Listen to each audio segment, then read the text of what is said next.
Ladies and gentlemen, the ceremony will begin in 5 minutes. Please silence all cell phones and electronic devices at this time.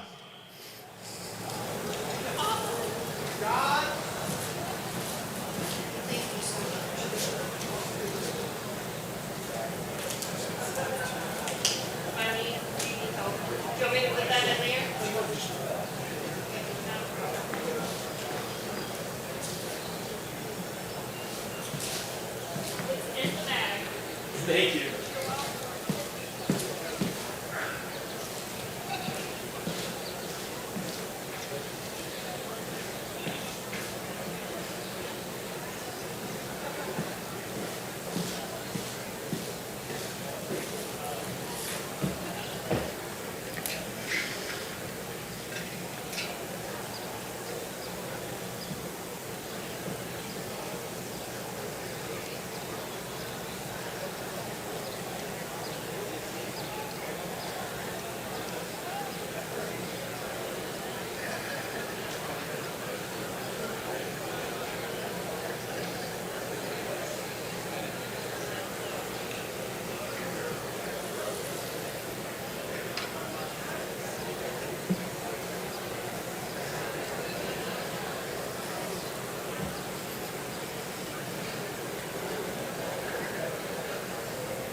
Ladies and gentlemen, please rise for the entrance of the stage party and remain standing for the playing of the national anthem and invocation.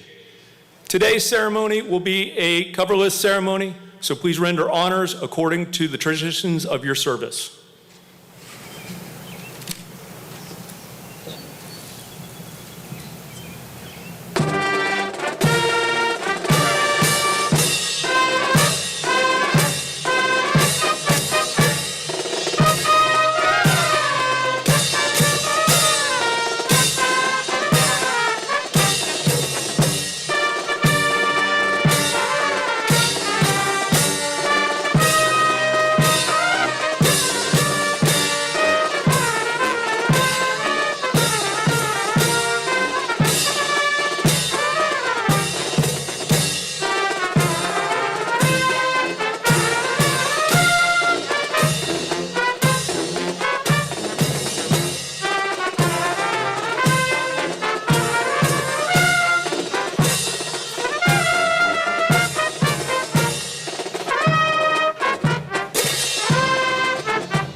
Good morning.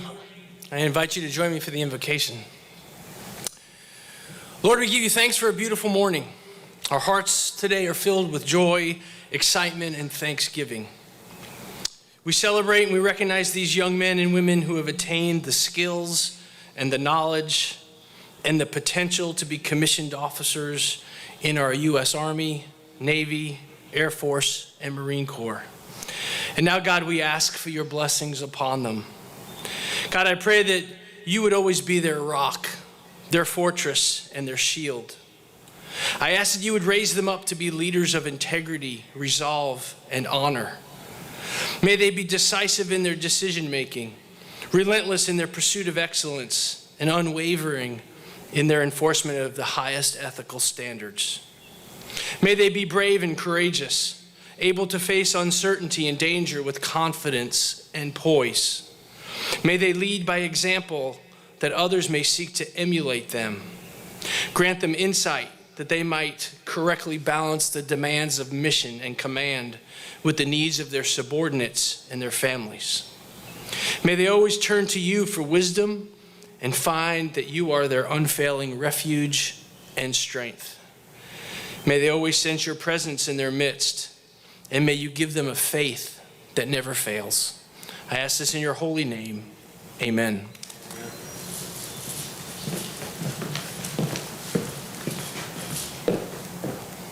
Ladies and gentlemen, please be seated.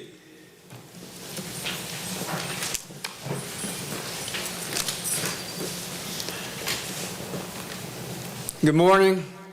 I'm Colonel Brannon. I'll be introducing some folks this morning, but I also would like to say it's great to get back to some normalcy with no mask. So I give all credit to the guy I'm about to introduce. Major General Cedric T. Wins is the 15th Superintendent of Virginia Military Institute in the class of '85 graduate. He earned a Bachelor of Art in Economics and commissioned into the Army as a Field Artillery Officer. He's a graduate of the Field Artillery Officer Basic and Advanced courses, the Command and General Staff College, and the National War College. He earned a master's degree in management from Florida Institute of Technology and a master's in national security and strategic studies from the National War College. During his 34 years of service, he held leadership and staff assignments at every level, to include serving as the first commanding general of the U.S. Army Combat Capabilities Development Command. His deployments include Task Force Sinai in Egypt and a combat deployment to Afghanistan. His awards and badges include the Distinguished Service Medal, the Defense Superior Service Medal, the Legion of Merit with 1 Oak Leaf Cluster, the Bronze Star Medal, the Defense Meritorious Service Medal, the Meritorious Service Medal with 1 Oak Leaf Cluster, the Joint Service Achievement Medal, the Army Achievement Medal with 1 Oak Leaf Cluster, and the Parachutist Badge, Joint Chief Staff Identification Badge, and the Army Staff Identification Badge. Ladies and gentlemen, it's my honor today to introduce the 15th Superintendent of Virginia Military Institute, Major General Wins.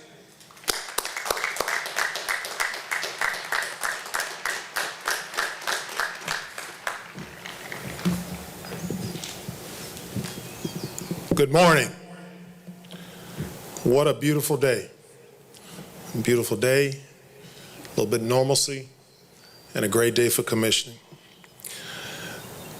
On behalf of Mr. Bill Boland, President of the Board of Visitors, Dr. Pamela Fox, President of Mary Baldwin University, and the entire VMI community, I'm pleased to welcome those who will soon receive commissions, their proud families and friends, members of the VMI faculty and staff, and members of the Corps of Cadets.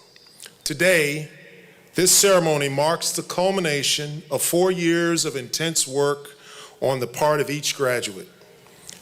It is also the beginning of a life of service to our nation and a tradition that extends to the founding fathers of our republic. Moreover, it is the fulfillment of one of the central and historic purposes of the Virginia Military Institute, the preparation of citizen soldiers. To those commissioning today, this ceremony will likely remain one of the most important and most memorable moments in your life.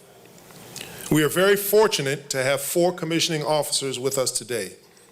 These are outstanding senior leaders whose lengthy service to the nation stand as an inspiration to us all, but especially to those young men and women commissioning here today who will pledge to follow in their paths from this day forward.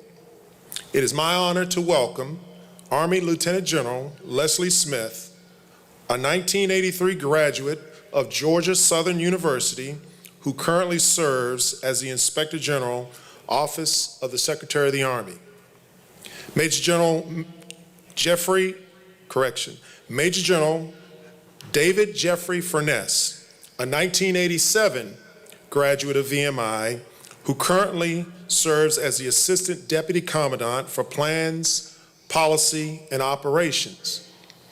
Navy Admiral Michael Steffens, Deputy Commander, 2nd Fleet, and a native of Bedford, Virginia, and a 1992 graduate of Virginia Tech.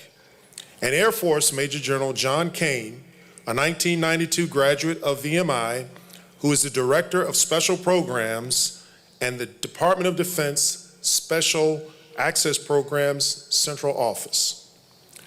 The participation of these 4 outstanding officers illustrates one of the great strengths of the United States military. Our professional officer corps comes from a variety of backgrounds, experiences, and universities from all across our country. This balance advances and reinforces the ideals and aims of our founders and the diversity displayed in our democracy. We are very grateful to welcome these officers to deliver the commissioning oath today and honored by their presence.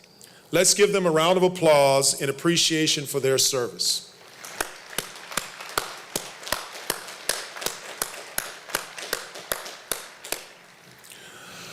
Additional attendees today include our professors of military science and their staffs from the ROTC departments. We want to express our deepest thanks for their inspiring work in teaching and mentoring young men and women who will be commissioned this morning. We know there are many veterans and individuals currently serving in the military with us today. I ask that you all stand. We want to express our heartfelt thanks to all of you for your service. Please stand.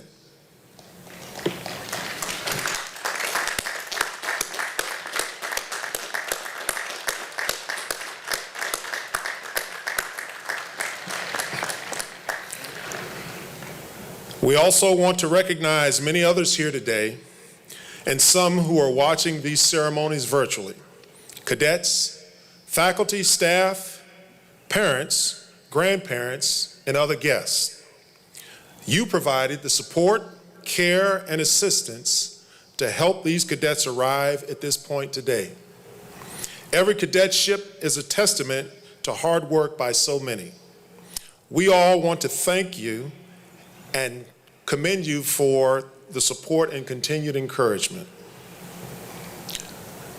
Over 100 years ago, the United States entered the First World War, and as the song has it, thousands of American men and women went over there.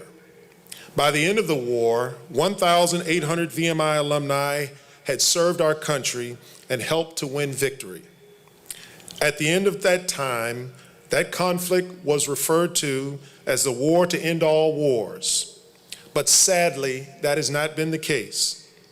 Despite the hope of permanent peace, 2 decades later, the world plunged into the Second World War. Conflict has continued since then, including the most recent war on terror. This fact underscores the continued need for a strong military led by highly educated, skilled, and dedicated officers, especially men and women of character, who can meet the complex challenges of modern warfare. The traditional concept of the battlefield has changed and is no longer confined to a specific geographical area or even geography for that matter. The nature of warfare is expanding into cyberspace, and professionals from all services now wage combat with remotely guided drones, robotics, satellites, and precision-guided missiles from ships, planes, and remote locations. As technology accelerates, weapons are becoming more increasingly sophisticated. This condition demands adaptability, competence, wisdom, courage, and the very best of leadership from our officers. You have all begun to develop these necessary skills during your past 4 years of study and development. You've been challenged and you are prepared. Now it is your turn to take your skills grounded in a firm ethical foundation, and put them to use. About 36 years ago, I made the decision to commission and go on active duty as a field artilleryman. Then commissioning was mandatory, and just like you, I would be sworn in as a second lieutenant in the United States Army. My life was soon fulfilled with exacting missions, tough training, rapidly changing responsibilities, assignments around the world, attendance at outstanding professional military schools, and service under remarkable leaders. Above all, I became part of a great team of soldiers, sailors, airmen, and Marines, and service families. You too will have some of these same experiences. So I want to personally congratulate each and every one of you for obtaining your commission. This accomplishment should be treasured. Reflect often on why you embarked on a mission of service. The profession you have chosen will challenge you, but don't lose focus when you face tough decisions. The Institute could not be prouder of you. You should take pride in yourself and the decision that you've made to serve your country. Our country is fortunate to have citizen soldiers and leaders like yourselves. Good luck and Godspeed to each and every one of you in the years ahead.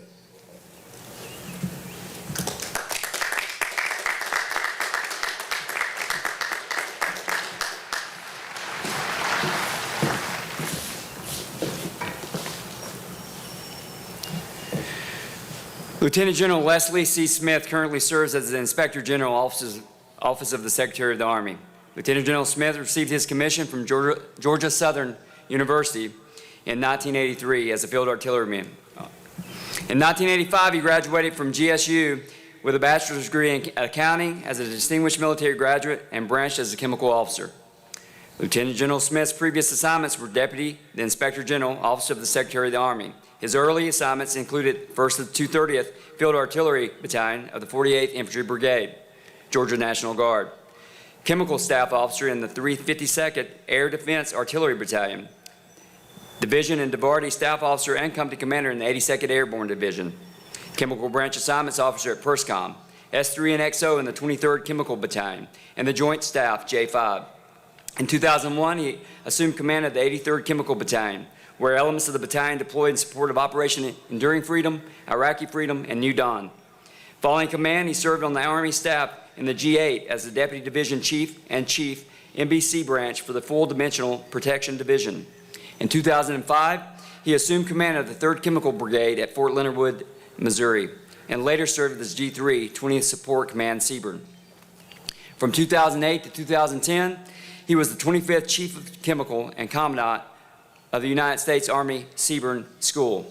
In 2010, Lieutenant General Smith returned to the 20th Support Command, Seaburn, as the Commanding General. In June 2013, Lieutenant General Smith became the first chemical officer to serve as the Commanding General of the United States Maneuver Support Center of Excellence and Fort Leonard Wood. His military education includes the Chemical Officer Branch, a basic course and advanced courses, Airborne School, Jump Master School, Command and General Staff College, and the National War College. His awards and decorations include the Distinguished Service Medal, Legion of Merit with 1 oak leaf cluster, Bronze Star Medal with 1 oak leaf cluster, Defense Meritorious Service Medal, Meritorious Service Medal with 3 oak leaf clusters, Army Commendation Medal with 1 oak leaf cluster, Joint Service Achievement Medal, Senior Parachutist Badge, and both the Joint and Army Staff Identification Badges. Lieutenant General Smith holds a Master's of Science degree in Administration from Central Michigan University and a Master's of Art degree in National Security Strategy from the National Defense University. He is married to Veranda and they have 2 beautiful daughters. It's my privilege to introduce to you Lieutenant General Smith.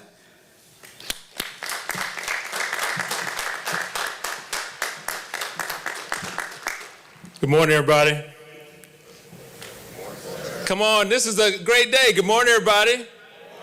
That's right, we should be fired up. This is a great day. Woo!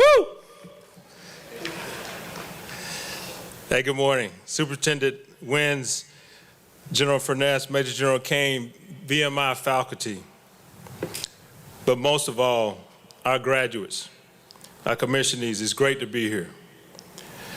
Cadets of all services, please join me in a round of applause for your families.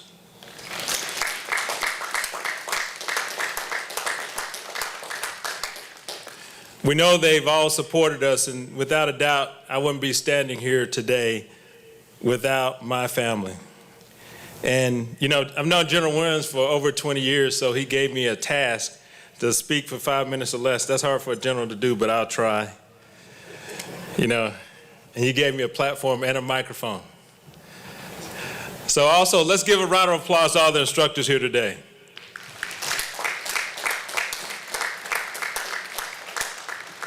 I know in the back there, they're like, wow, we're so glad some of these guys are graduating today, are getting commissioned today. I also sent a text to one of your former great alumni, former Army Secretary McCarthy.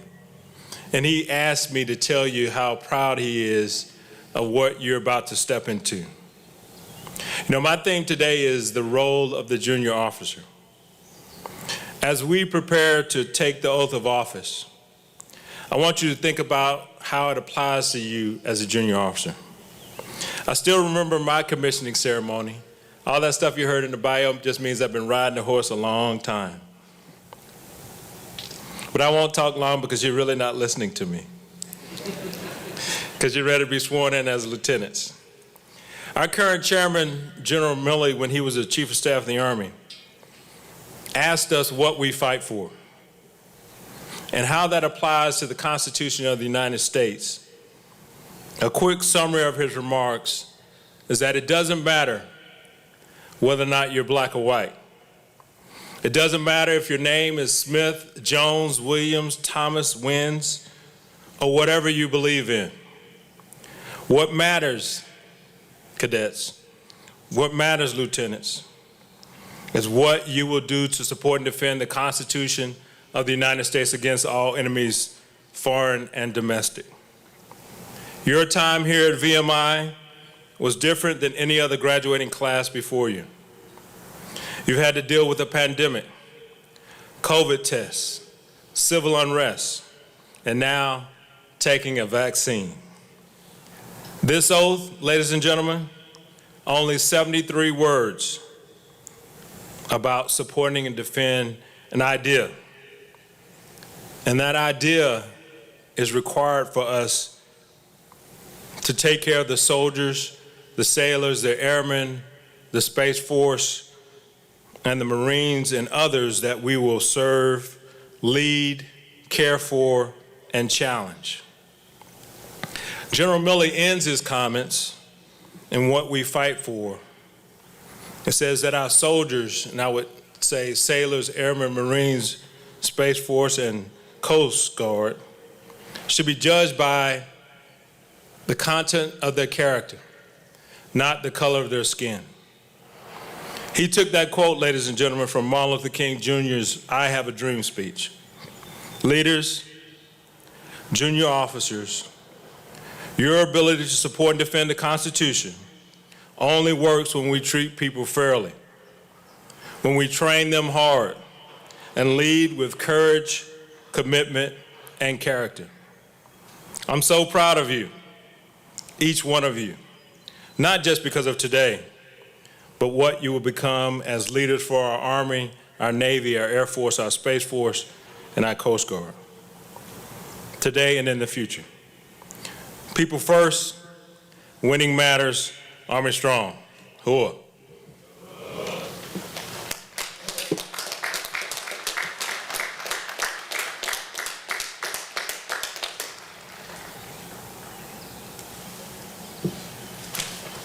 Will all Army cadets, your commissioned and second lieutenants, please rise? I take care of it from here. Thank you. All right, everybody raise your right hand and repeat after me. I state your full name. Having been appointed an officer in the Army of the United States,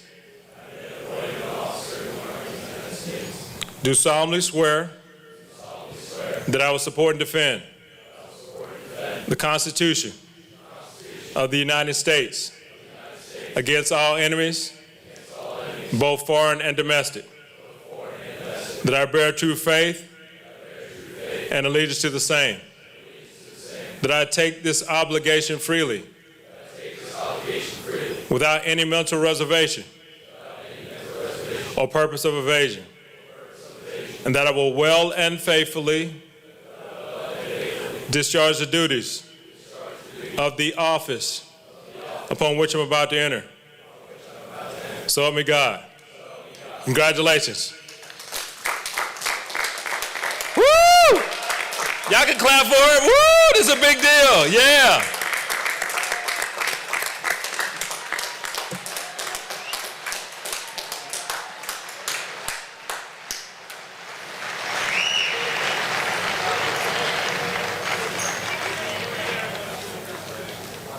All new Army second lieutenants, please be seated.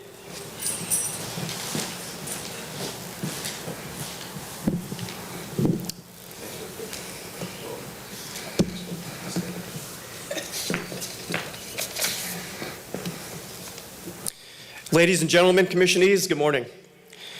My name is Captain Jace Murphy, and I'm the Executive Officer of VMI's Naval Reserve Officer Training Corps Unit, and I have the honor and the distinct pleasure of introducing the next commissioning general officer for this morning's joint commissioning ceremony, Major General David J. Furness, United States Marine Corps.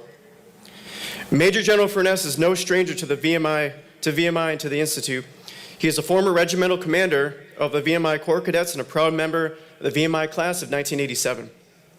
For the past 34 years, Major General Furness has dedicated himself to honorable and faithful service to both country and Corps.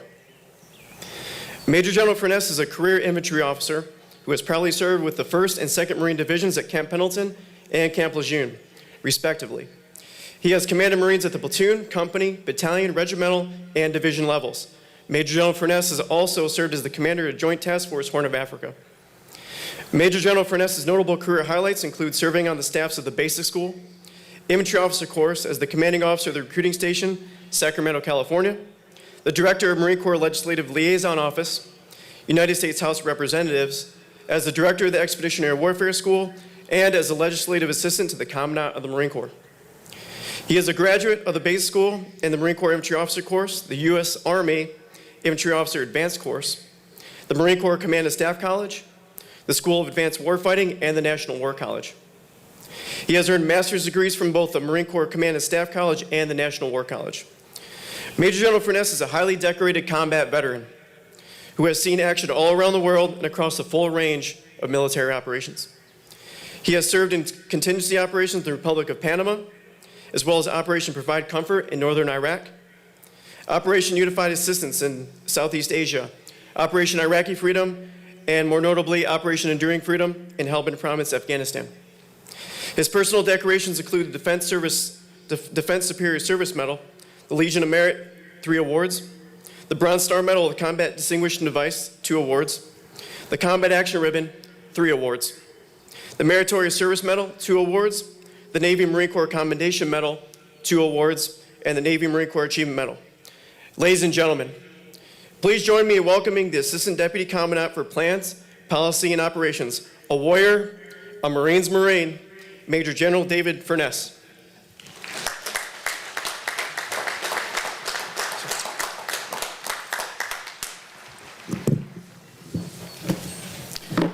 Well, Captain Murphy, thank you for that introduction. I probably don't deserve it, but most of it's all true. Major General Wins, fellow general officer and flag officers, distinguished guests, members of the faculty and staff, alumni, families and friends of cadets, members of the VMI class of 2021, and most importantly, our future officers of soldiers, sailors, airmen, and Marines. And again, I guess there's a few guardians out there too, so for the Space Force. It is truly an honor and a rare privilege to stand before you this morning as the Marine Corps' commissioning officer. This may sound cliche, but it really doesn't seem like it was that long ago that I was sitting where you cadets are now. Although my body, my hairline, the bald spot, my eyesight might tell me otherwise. Still, the memory of eagerly but nervously anticipating the journey that lay ahead remains very clear to me. So I understand both your excitement and trepidation. General Wins, thank you for your steadfast leadership over this past year.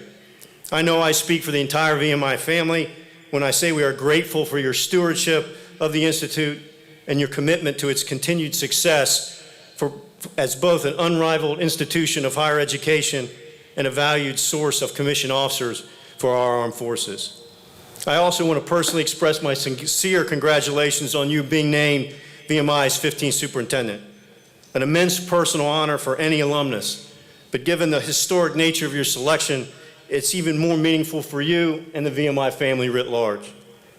I wish you fair winds and following seas, my friend, as you shepherd our beloved alma mater to a very bright and successful future. I would also like to take a moment to recognize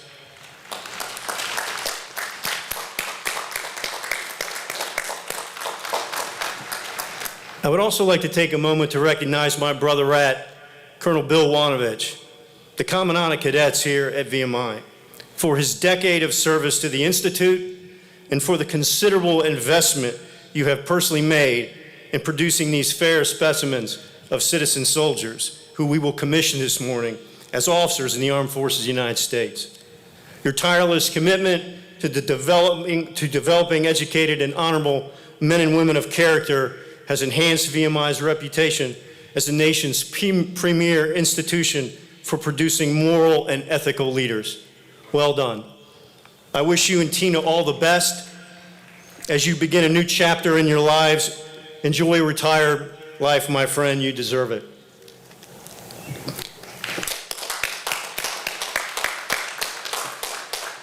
Finally, I would like to acknowledge all the parents here with us this morning, but particularly those of our Marine lieutenants. As a father of four, I can certainly appreciate how proud you all must be in your sons' or daughters' accomplishments. A VMI diploma and a commission in the United States Marine Corps are both tremendous achievements. This fusion, VMI and the Marine Corps, has proven a powerful combination for generations of Marine Corps leaders who have ensured the Institute has been heard from in every climb and place and during every conflict since the founding of the Institute. Although your soon-to-be Marine lieutenants are just beginning their professional journeys, know that the same sacrifice, support, love, advice that made this day possible will still be needed in the months and years ahead. Although it is nice to know they will be off your payroll now and getting paid a salary, although quite a meager one.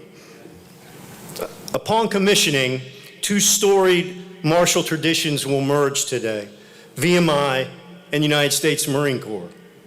Traditions that demand the highest degree of personal honor, courage, valor, decisiveness, discipline, and fidelity. 76 years ago this week, Lieutenant Colonel Horatio Woodhouse Jr., VMI class of 1936, exhibited all of these traits while leading the 2nd Battalion, 22nd Marines in the assault on Sugarloaf Hill during the Battle of Okinawa, one of the hardest fights the Marines had in the entire Pacific War. At VMI, Monk Woodhouse, as he was known to his friends, was a member of Charlie Company. He majored in electrical engineering, was a member of the track and cross-country team, and although he held rank throughout his cadetship, his first-class bomb entry stated that never has a block running detail left without him. When asked why he wanted to take such chances with his stripes, he remarked that he only wanted to enjoy himself while he was young. His Silver Star citation states that he boldly led his men through savage fire from the strongly defended hostile position of Sugarloaf Hill, and while engaging the enemy in furious and intense fighting, succeeded in gaining that bitterly contested terrain. 2 weeks later, once again leading his greatly reduced battalion from the front, as it successfully attacked another fortified position known as Radio Hill outside of the Okinawa capital of Naha, he was struck down by a sniper's bullet. Major General James L. Day, a corporal squad leader at the time in 222, and a Medal of Honor recipient for the actions on Sugarloaf, would later speak of Lieutenant Colonel Woodhouse's habit of always placing himself at the point of friction, out front, where he could take decisive actions that enabled his Marines to keep moving forward, to overcome the enemy quickly, thereby keeping momentum high and casualties low. Day called Woodhouse the greatest commander and Marine I ever knew. What sustained Colonel Woodhouse, his leadership during these desperate assaults? What kept him at the front, always leading his Marines, when his rank and station might have afforded him a far safer location, and no one would have questioned that? I can only surmise it was the intangible benefits of a VMI education, the deep bond between comrades, the strong sense of one's duty, forged in hardship and privation, that nurtured an intense pride in the Institute and a commitment to its ideals. That, combined with the legacy of leadership and valor of being an officer of Marines, demands, this is now your history. This legacy of leadership and valor has been passed down to you. You must now embrace and uphold it every day. Some may view this as an enormous additional burden, these two renowned traditions, but I have always viewed them as something to be immensely proud of, and above all, a tremendous honor to uphold. I hope you do as well. In a moment, you will swear to bear true faith and allegiance, but not to a political leader, not to a king or queen, a general or a political party, nor to your service, but instead to an idea, the very unique concepts and values embodied in a timeless document, the Constitution of the United States of America. The oath is part of the fabric of our great American experiment and remains exceptional throughout the world today. That I bear true faith and allegiance to the same. Bear means to give a personal testimony, as one would do as part of a religious ceremony, with conviction and commitment. True means to be steadfast and loyal, even in the most severe and dire circumstances. Faith means unwavering allegiance to your duty and commitment to service above self. While same refers to the Constitution itself, the document you take this solemn oath to support and defend, sometimes at great personal cost and risk. Once commissioned, you will face many ethical and moral decisions as leaders of Marines. So how will you do the right thing without the luxury of time, the benefit of a good night's sleep, a hot meal, or a complete picture with all the facts? How do you keep your honor clean and resist the pressure to take the easier, the more expedient route when you think no one is watching? Laws, orders, regulations provide a pathway. The written word, as it were, is there for a reason and absolutely must be known and read. Sometimes these regulations will provide you a clear answer, a well-lit guided path. Other times, paradoxically, they will be part of the reason for your ethical dilemma. Ultimately, there is no rule for every set of circumstances that tells you how to do the right thing. That's not to say you simply make it up as you go along. There are many guides, starting with your ability to reason and discern, informed by your intellect and your conscience. Yes, you will in fact be far more prepared than you perhaps realize. The education you have received here at VMI and your training as a Marine Corps officer, the vicarious experiences you gain by watching and learning from others, your desire to increase the knowledge through professional reading, thinking carefully and thoughtfully about the demands our Constitution places upon you, and of course the richness of history's many examples of both effective and poor leadership will all assist you in applying your reason, intellect, and judgment to the innumerable situations that await you as commissioned officers of Marines. You will make decisions that not everyone will like, not rarely, but routinely. As your parents will surely attest, if everyone is happy with every decision you make, then you are probably doing something wrong. Some decisions will be easy, and some will be tough, very tough. But regardless of the degree of difficulty or what's at stake, each one must be executed morally and ethically sound. That is what your oath demands: selfless service to the United States of America and our Constitution, and more importantly, to the young Marines who you will be privileged to lead. They expect moral and ethical leaders and deserve nothing less. Lastly, faith and allegiance means we must stay apolitical in uniform. While we must execute policies set forth by politicians through lawful orders, we can never convey public loyalty to a political party or its ideological agenda. General George C. Marshall, our most venerated alumnus, was so insistent on this aspect of his duty that he chose not to vote in elections while he served in uniform. The armed forces of the United States must maintain the trust and confidence of the American people. There can never be even the appearance of bias, favoritism, or obstructionism based on domestic politics. In much the same way that you made choices regarding your honor here at VMI, set yourself up to look in the mirror and know you did the right thing when the hard choices come.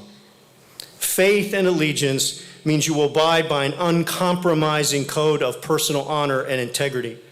Take responsibility for your actions and keep your word to seniors and subordinate alike. Be mindful of the privilege to serve this great republic and our fellow Americans and to enable America's best, your Marines, to thrive. It is now your turn to keep the faith, to embrace the legacy of valor, honor, and fidelity that being an officer, a Marine officer from VMI requires. I am totally confident you will all succeed in this grand endeavor. For as the Greek historian Thucydides said over 2,000 years ago, as one man is much the same as another, he is best who is trained in the severest school. And we all know which school is the severest. Good luck, Godspeed, and Semper Fidelis. Now please stand and raise your right hand while I administer the oath of office. I state your name. Do solemnly swear to support and defend the Constitution of the United States against all enemies, foreign and domestic. That I will bear true faith and allegiance to the same. That I take this obligation freely. Without any mental reservation or purpose of evasion. And that I will well and faithfully discharge the duties of the office I am about to enter. So help me God. Congratulations.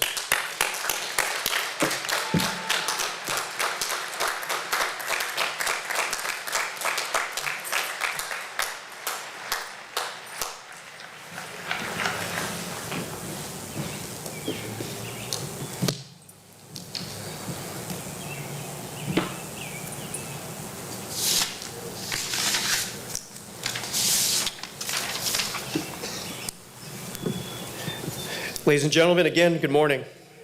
It is now my honor and distinct pleasure to introduce the commissioning flag officer for this morning's joint commissioning ceremony, Rear Admiral Michael Steffen, United States Navy. Rear Admiral Steffen is a native of Bedford, Virginia, was commissioned in 1992 through the Distinguished Corps of Cadets and Proud Naval ROTC program of Virginia Tech. Rear Admiral Steffen is a career rotary wing naval aviator, having earned his Wings of Gold in 1994. His sea duty tours include serving with Carrier Air Wing 14 and the Black Knights of Helicopter Anti-Submarine Squadron 4 on deployments aboard the USS Carl Vinson and USS Abraham Lincoln. Rear Admiral Steffen is a distinguished combat veteran, having conducted 4 separate combat deployments to Iraq with the Red Wolves of Helicopter C Combat Squadron 4 and the Firehawks of Helicopter C Combat Squadron 5, where he flew special operations missions in support of Operation Iraqi Freedom. Additionally, Rear Admiral Steffen was an instructor pilot with the Helicopter Sea Wing Weapons School, where he was the FLIR Hellfire Weapon System subject matter expert. He also served on the staffs of Helicopter Wing Reserve, USS Fleet Forces Command, and Naval Air Forces Reserve. Rear Admiral Steffen's commands include the Jaguars of Helicopters Anti-Sub Squadron Light 60, based out of Jacksonville, Florida, the Maritime Support Wing, based in Coronado, California, and the Naval Air Station Fort Worth Joint Base Reserve Base in Fort Worth, Texas. Rear Admiral Steffen has accumulated over 3,000 flight hours, 1,000 night vision goggles, and has flown over 125 combat missions in support of Operation Iraqi Freedom. No small feat. He holds a Master's of Science degree in Global Business Leadership from the University of San Diego. Rear Admiral Steffen's personal decorations include the Legion of Merit, 3 awards, the Meritorious Service Medal, 3 awards, the Air Medal Single Action with Combat V, 2 awards, and the Air Medal Strike Flight Award, 8 awards, along with several other campaign and unit awards. Ladies and gentlemen, please join me in welcoming the Deputy Commander, 2nd Fleet, a combat veteran, a naval aviator of the highest caliber, Rear Admiral Michael Steffen.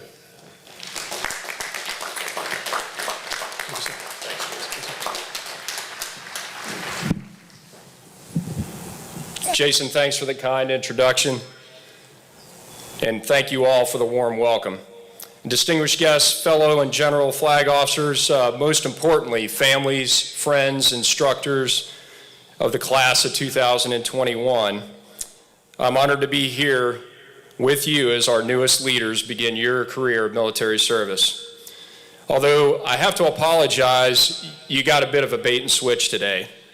My boss, Vice Admiral Lewis, is a 3-star fleet commander. He was your original invitee, but Navy business pulled him away, so you get the 1-star, his deputy, instead.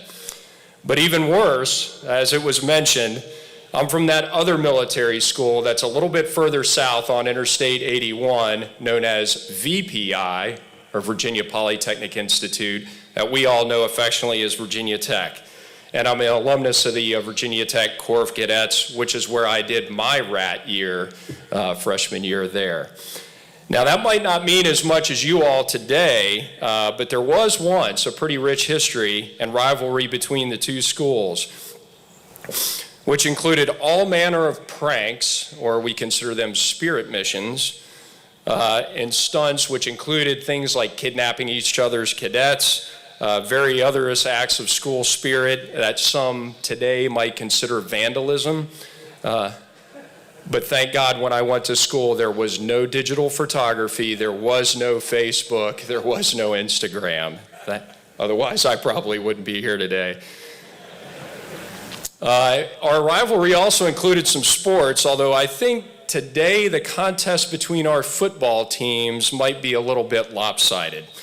But I do want to congratulate you all on a fantastic season. I've been following VMI football, and especially that awesome win over that school that won't be named down in Charleston, South Carolina.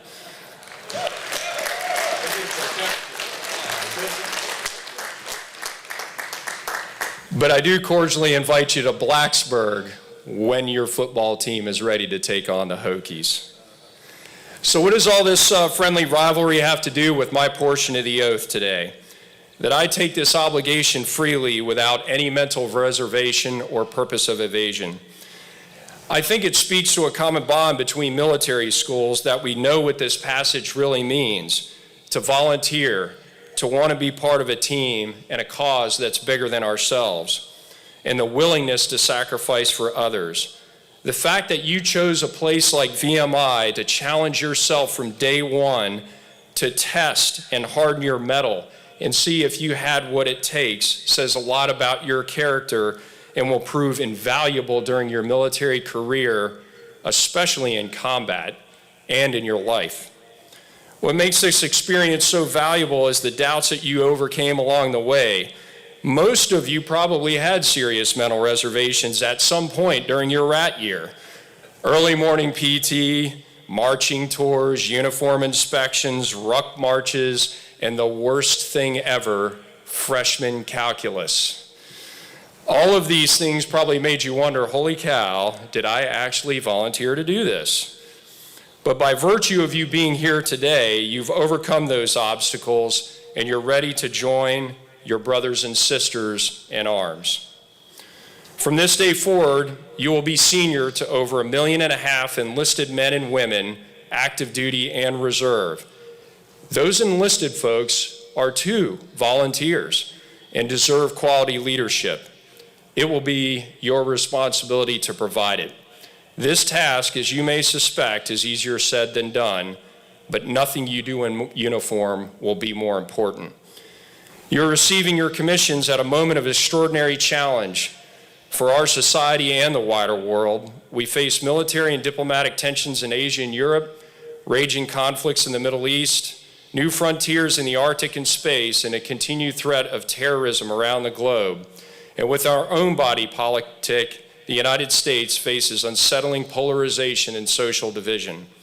And yet, in the face of these challenges, in a world with so many individuals act primarily for their own selfish interests, you have chosen to adopt the ethos of the military, which is to serve. The selflessness involved in your commitment to protect and defend others, no matter the personal cost, is to be admired. And it is truly our secret weapon against the conscript armies and navies of autocratic nations like Russia and China. When you say the oath this morning, you are giving testament that you're willing to commit yourself and your God-given talents to serving others through the service of our nation. Parents, family members, friends, teachers, and coaches, when you hear these young men and women verbalize their commitment today, take great pride that you've instilled in them the character and core values that they need to succeed. For all you new ensigns and second lieutenants, make sure you thank your families, friends, teachers, coaches, because you certainly didn't get here by yourself, and you'll continue to need their support and the support of your shipmates in the future. And finally, after almost 3 decades of service, I still get excited about putting on this uniform every morning. I grew up less than an hour from here, just over the mountain in Bedford County, watching F-4 Phantoms and A-6s flying low-level routes over our farm. It was a dream for me to be a naval aviator and serve our country. So I volunteered 29 years ago and took the same oath that you're about to today and have lived that dream every day. I wish I could join you and start the journey all over again. Your duty, your noble calling is vital to the future of our country. And standing here today, looking at all of you, I am assured of the future of America. Congratulations to you all. Thank you for the honor of speaking today.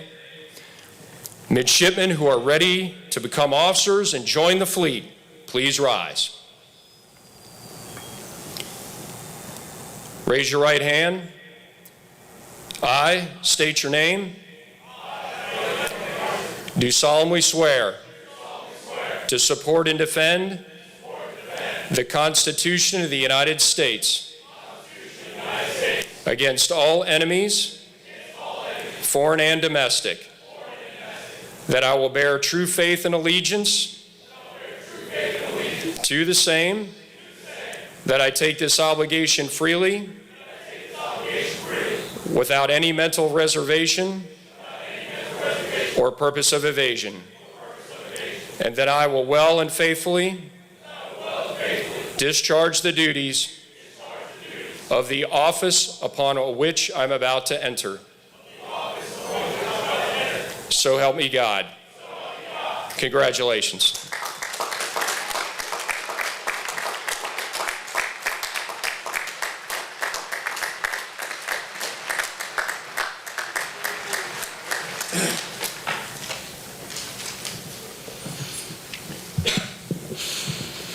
Good morning, ladies and gentlemen. I'm Colonel Phil Cooper, the Air Force ROTC Detachment Commander. And today it's my privilege to introduce the Air Force and Space Force Commissioning Officer, Major General Dan Kane. This morning, the Space Force cadets, who are to be guardians, will be commissioned into the Air Force, awaiting their Space Force orders. Major General Kane was commissioned as a second lieutenant in the United States Air Force following graduation from VMI.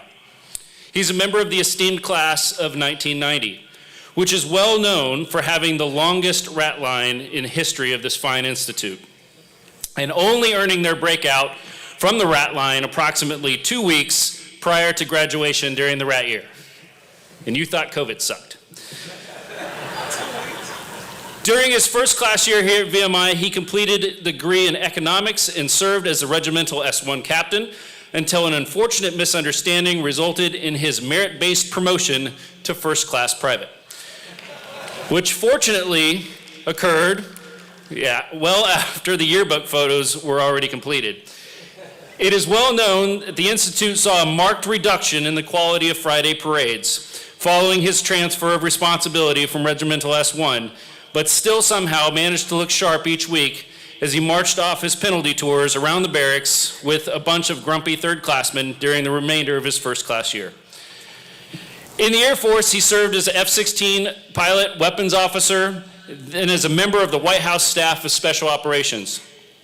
On September 11, 2001, Major General Kane was the Air Force mission commander over Washington, D.C. He went on to fly combat missions opening days in the war in Afghanistan, and he served as the overall coalition mission commander on the first night of the war in Iraq in 2003. Major General Kane's accomplished fighter pilot with over 2,800 flying hours. He served as SOCOM Special Mission Unit JTAC during combat operations in Iraq. Major General Kane has commanded the Joint Special Operations Air Directorate and the Joint Task Force and the group, and also served as the Deputy Commander of the Special Operations Command Central. And as the Deputy Commander of Air Force Special Operations Task Force, Operation Inherent Resolve in Kuwait in Syria. His current assignment is the Pentagon, where he served as the Director of Department of Defense Special Access Program Central Office since 2019. Ladies and gentlemen, it's my honor to introduce to you Major General Dan Kane.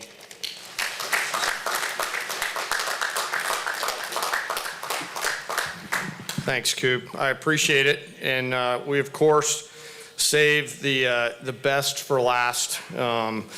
We did have an incredibly long rat line, and I note that General Furness and Colonel Wanovich were both in my Dykes class. I do have my rat Bible in case there's an emergency up here to cover down on it.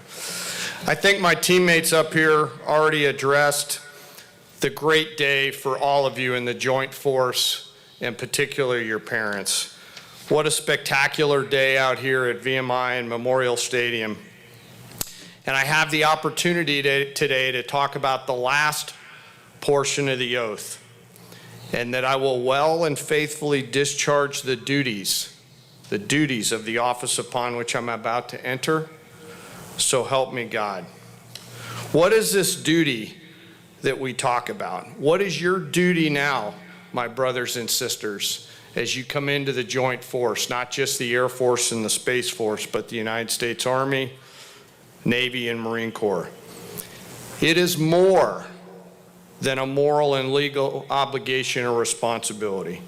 It is more than just the actions required as a newly commissioned officer.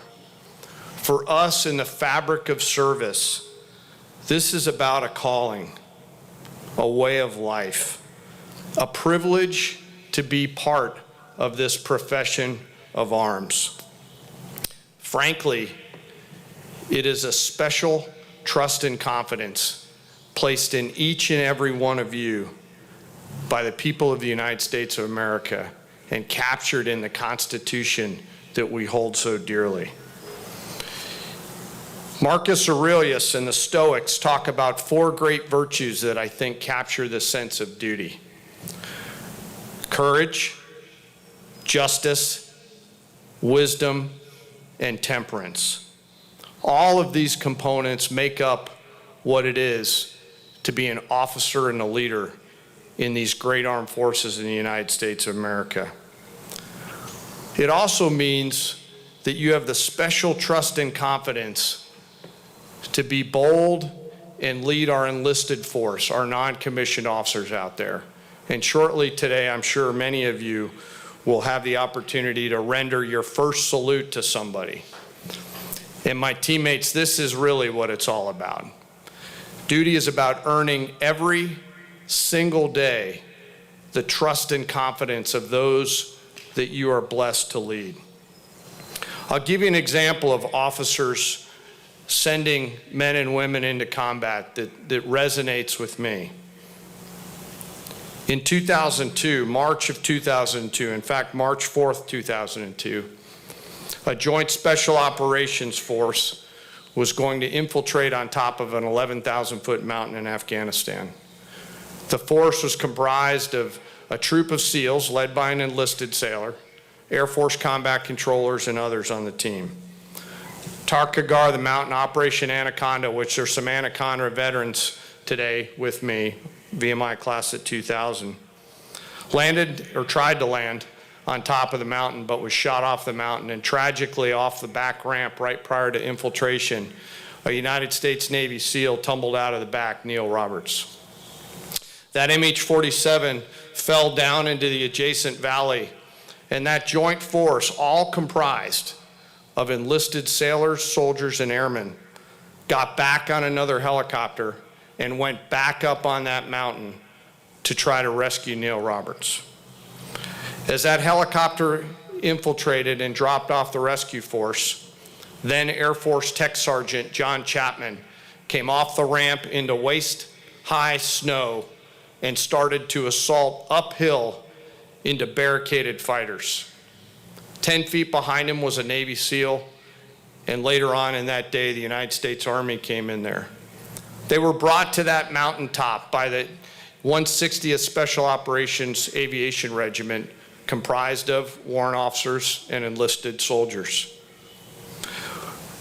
As John Chapman continued up the hill, he assaulted into the first bunker and then a second bunker, and ultimately gave his life for his brothers on that mountaintop, along with 7 other soldiers and airmen atop that. Out of that fight in March 2002, 2 medals of honor were awarded. One to John Chapman and one to a Navy SEAL.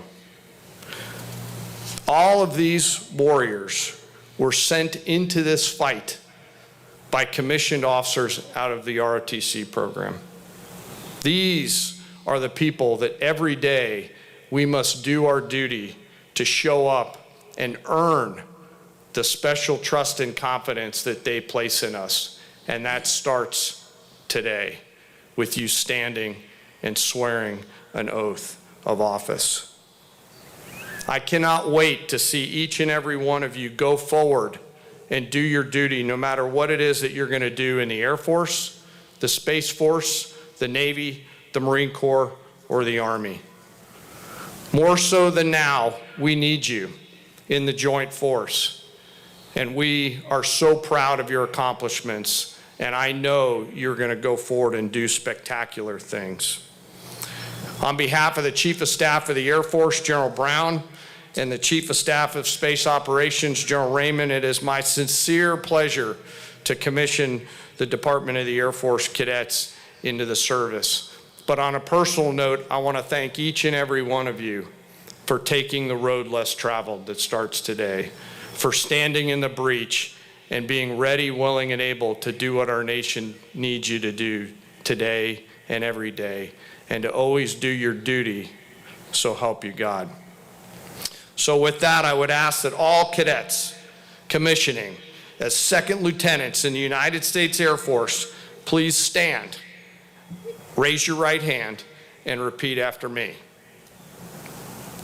I state your full name. Having been appointed a second lieutenant in the United States Air Force, do solemnly swear and affirm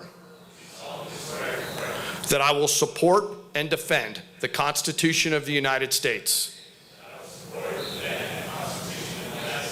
against all enemies, foreign and domestic, and that I will bear true faith and allegiance to the same, and that I take this obligation freely without any mental reservation or purpose of evasion, and that I will well and faithfully discharge the duties of the office upon which I'm about to enter. So help me God. Congratulations, lieutenants. Well done, and welcome to the force.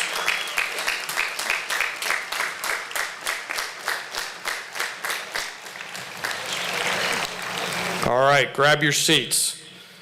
All cadets commissioning in the United States Space Force, please stand and raise your right hand and repeat after me. I state your full name. Having been appointed a second lieutenant in the United States Air Force, do solemnly swear and affirm that I will support and defend the Constitution of the United States against all enemies, foreign and domestic, and that I will bear true faith and allegiance to the same, that I take this obligation freely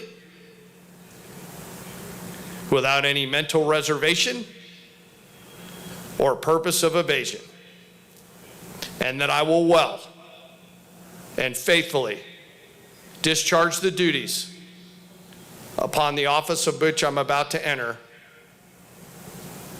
So help me God. Congratulations, lieutenants.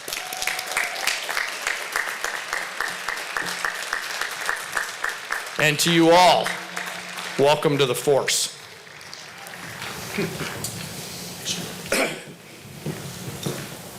Ladies and gentlemen, can I get another round of applause for these new commissioned officers?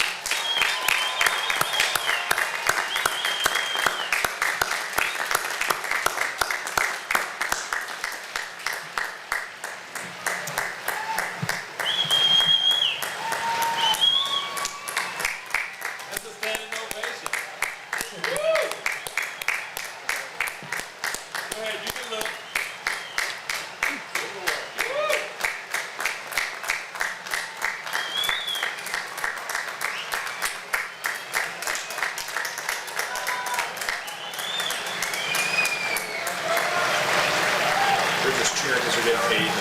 Right.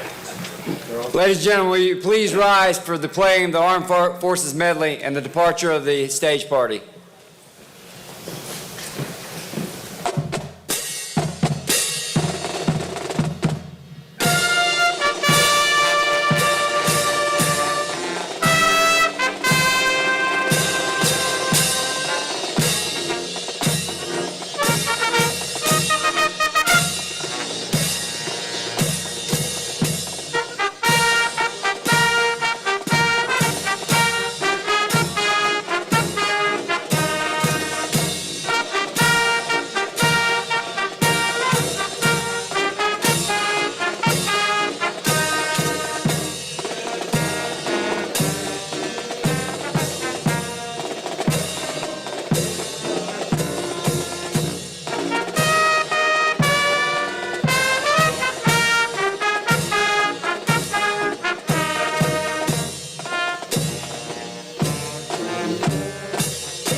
Right.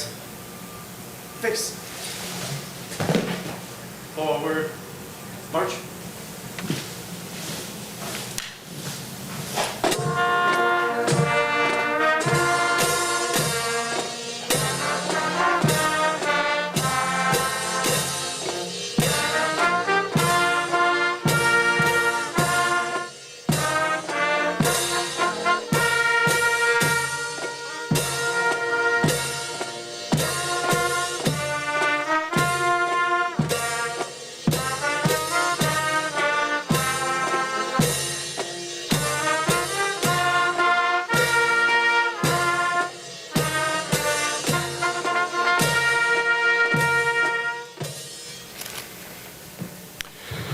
Ladies and gentlemen, this concludes the joint commissioning ceremony. Please join us at the individual ROTC pin-on ceremonies. The Army ceremony will be conducted at the Center for Leadership and Ethics. Navy and Marine Corps will be in Cameron Hall, and the Air Force and Space Force will be located in the Memorial Gardens. Thank you for your attendance today.